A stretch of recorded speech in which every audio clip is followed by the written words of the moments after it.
So I'm going to talk about these technologies, but actually I want to talk about it in a broader context of the future of transportation. As a scientist, I'm going to start with a hypothesis, an assertion. Electric vehicles are inevitable.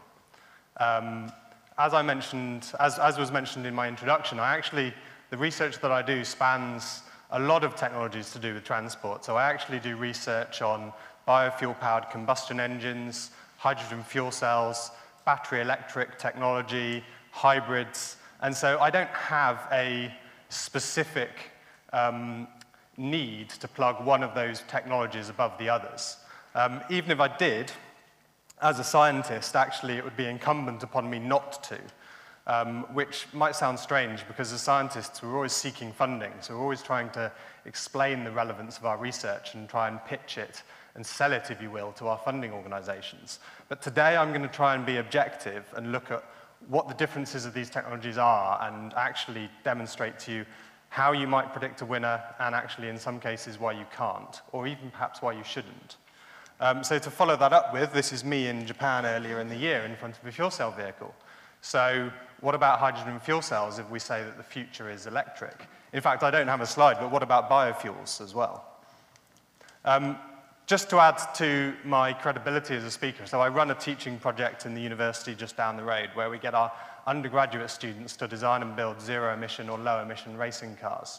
So this was a gap that we saw a couple of years ago, about 5 or 6 years ago, where I felt that the undergraduates that we were churning out were being taught in the technologies that were relevant to the past and not the technologies that were relevant to the future.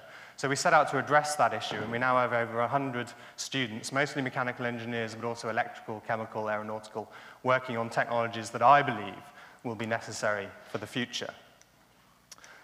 This is a spin-off project from that project, so I can't take credit for this project, but this was a team of mostly my ex-students after they'd been involved in the undergraduate teaching project, who either took a year out or a year off at the end of their degrees to basically go and prove themselves. And they designed and built an electric supercar in about 8 months, and then they drove it 26,000 kilometers from Alaska to Argentina.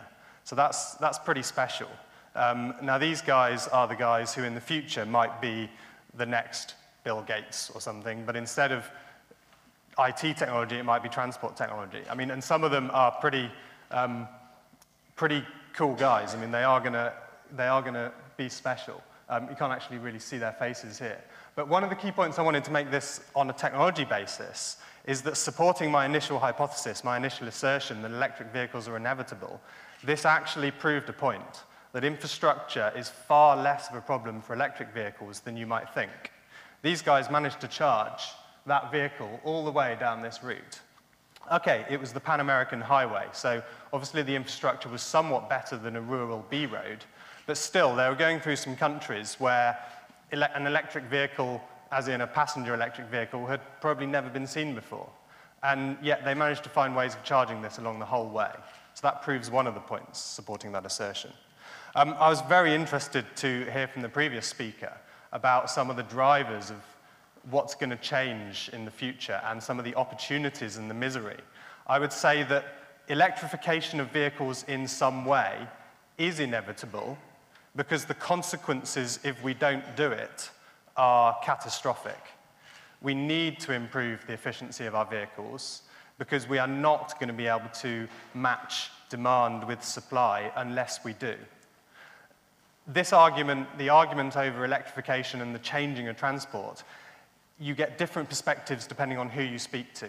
And actually, the fundamental reason I believe for those differences is purely the timescale that you're looking at this from.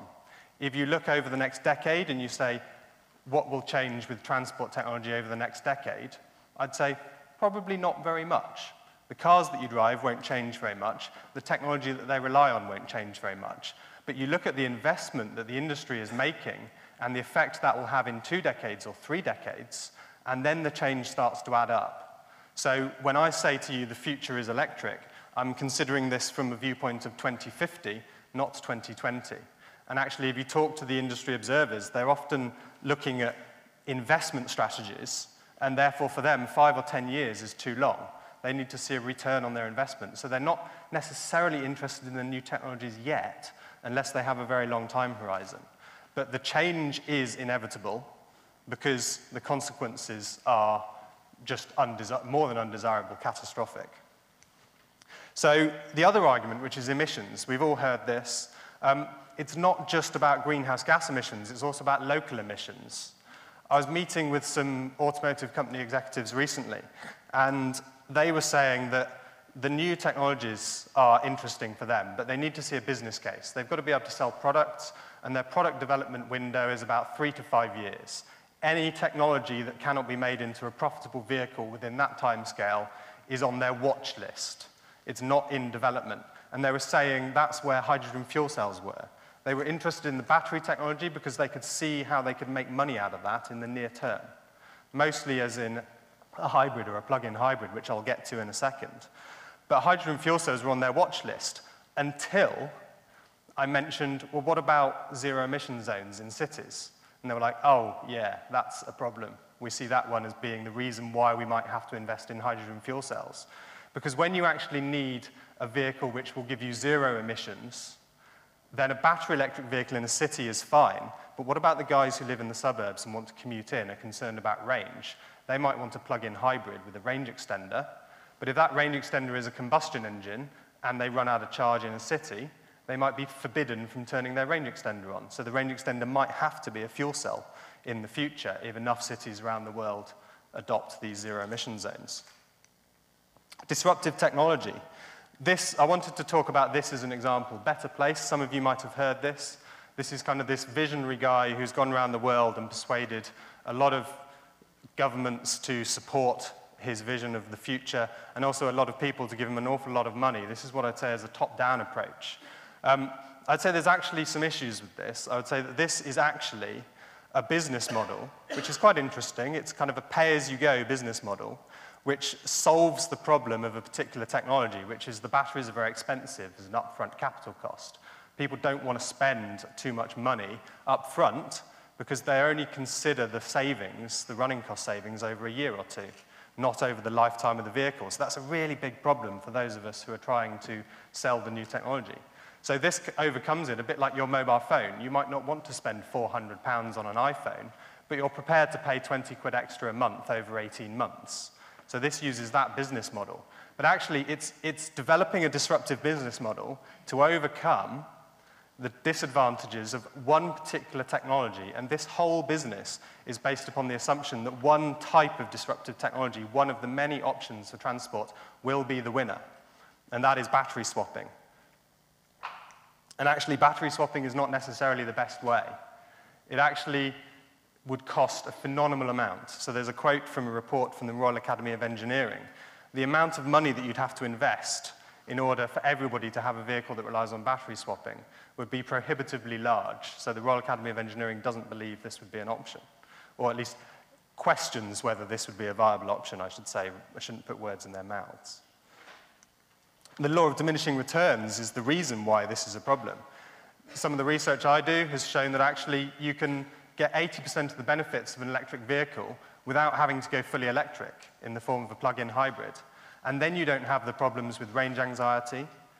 You don't have the problems with that you have to invest in the expensive part of the electric vehicle infrastructure, which is fast charging or battery swapping. You can actually use the existing infrastructures, the liquid fuels, to give you that 20 or 30% that you need when you want to go for a long distance or when you want to drive to Cornwall on holiday. Otherwise, your vehicle can be used as an electric vehicle, giving you all the local emission benefits and all of the cost benefits of cheaper energy supply, and the efficiency benefits, which will enable these technologies to be rolled out to a larger percentage of the global population. Another disruptive technology is the hydrogen fuel cell. So what will the range extender be in the future? It may not be a combustion engine, it may be a hydrogen fuel cell, it may be something else. Actually, hydrogen may not be the best chemical fuel because it's actually quite tricky to handle, and a fuel cell can operate like a combustion engine on a whole suite of different fuels. So what the ultimate chemical fuel for road transport will be in the future, we don't know yet. This is actually a good example of an interesting business model and fits with the first talk from this second session, which is about open source development. The guys who are behind this technology are actually developing this technology under an open source business model. So you could actually go and pay a very small license, download the technology, and get all the know-how to build this car yourself. Now that's not going to change the automotive industry overnight, but if they succeed, it may change the automotive industry in the long run, maybe 50 to 100 years. The way this vehicle is built is such that it's optimized such that the vehicle is also leased, so you build it to last, not wasting resources. And also you can build them in small numbers profitably. It scales by having lots of small distributed manufacturers.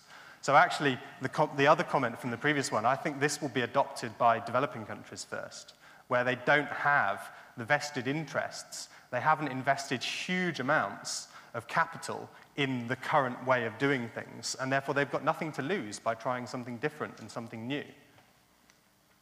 What are the big guys doing? Well, the big guys are doing pretty much a bit of everything. They're all investing in two, if not three of the four options, if not all of them, which is hybrids, traditional hybrids, plug-in hybrids with combustion engines and batteries giving you a modest range but a lower cost overall, hydrogen fuel cells and full battery electric vehicles. So I've shown you the Nissan Leaf here, the GM Volt, and the Honda FCX Clarity. Now, which one of these will win? Who knows? This is an example of a great business model which, combined with new technology, actually makes them more viable. So this is kind of an alternative of how you can make money with new technology now. I had some students on one of our MSc courses do a brief case study for me the other week, looking at the viability of electric vehicles in rental car market. Now, the problem that they found is that in the traditional rental car market, you have exactly the same situation as you do with family cars, with personal cars, in that they only get used by one driver, and that's only very occasionally. So the car will just sit there doing nothing for 80 to 90% of the time. So with a high capital cost up front, you need to use it a lot to get the cost savings to add up to give you a sufficient payback rate. So in the traditional rental car market, the sums didn't add up yet. The capital costs were too high. But in the new rental car market, where you only borrow the vehicle when you're actually using it, and then you allow someone else to come and borrow it. So these vehicles will get used 4 or 5 times more every day than a traditional rental car market. Then the benefits add up now, even with the high capital costs. So it's a very interesting example. The dangerous assumptions, which I alluded to back at the beginning, is just because I might work on a particular technology does not mean it's best. And in the transport sector, you'll often find a dichotomy. You'll find two sides of an argument who are firmly opposed to each other, sometimes very passionately. And actually, you've got to see through that, and you've got to see through what the trends are and what the assumptions they make. So the people who support battery electric vehicles may, under certain situations, say, my technology is best for these reasons. But they have to make certain assumptions. They have to assume that the consumer will change their behavior or be prepared to accept something different, which may not be the case. And then there are those, like Jeremy Clarkson, who was alluded to. I'm not putting words in his mouth, but people who may have a similar view to Jeremy Clarkson, and they don't like battery electric vehicles, but they do like hydrogen fuel cell vehicles. It's because they think the hydrogen fuel cell vehicles might win, because they don't have to change their behavior, and therefore this technology is best. Both of those assumptions are wrong.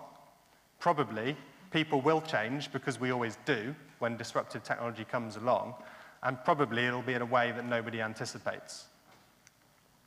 We have to take risks if we want these technologies to succeed. If we want that period of uncertainty over the next 20 to 30 years to be a period of opportunity and not catastrophe, then we have to take risks. We have to try and identify the niches where these technologies can make a difference early on and therefore be profitable, and plow those profits back into a faster scale-up of those technologies in order to get through. So we have to see opportunities. As far as I can tell, some degree of electrification is inevitable for the reasons that I've outlined earlier.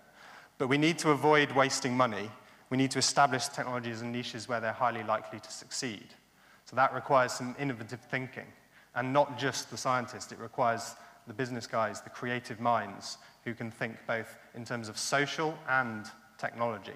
So a good example is the zip car, but another one is the commercial vehicle market. So at the moment, when the capital costs are high, it's identifying niches where the vehicle is going to be used lots, and also displace the traditional ways of using energy such that we get the efficiency gains more rapidly. And so, as far as I can tell, this is what's going to happen. We will have a portfolio of technologies likely, and probably still a portfolio in 2050. It may not be until the end of this century that we begin to see one of those technologies beginning to dominate in the way that the internal combustion engine has dominated over the last century.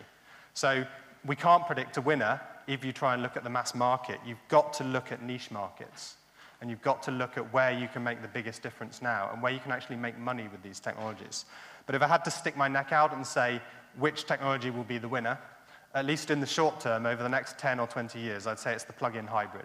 That's the one vehicle type which requires the least amount of behavioral change, the least amount of infrastructure investment, is the lowest cost currently overall, although as the technologies improve, they will equalize. And so that is the one option. But the battle will not be between battery electric and hydrogen fuel cell. The battery will be how much do the battery electric vehicle technologies emerge from their niche, where they've been for over 150 years, and how much will the new technologies emerge from their niches and compete in the middle ground. So ultimately, the combustion engines will be replaced by fuel cells in the long term. The energy vectors will emerge probably in the near term. It'll be things like gas replacing oil as demand for that starts to increase rapidly. But then in the future, hydrogen and how you make the hydrogen, you can make it from electricity, you can make it from many other forms of energy. But it's not a done deal, and none of these technologies are for certain. So my final point is, when you're looking at these technologies, when you're looking at the business models and the guys who are trying to persuade you that their vision of the future is correct, you've got to, for example, coming back to my first example of Better Place, you've got to see through the sales pitch and look at the fundamentals. Is it a bandwagon, or are the fundamentals strong enough that it is inevitable that it will succeed? And actually, in that case, that particular example, I think the fundamentals are not necessarily strong enough. And it could be, this is kind of me sticking my neck out here, that could be the trigger for the bubble of the electric vehicle bubble, which is growing at the moment. But actually, it may not be. And the next bubble in the transport revolution will probably go back full circle, and the next big thing will be hydrogen fuel cells again, and then it will be biofuels, and then we'll reach a plateau where we have some happy combination of all three. So, thank you very much.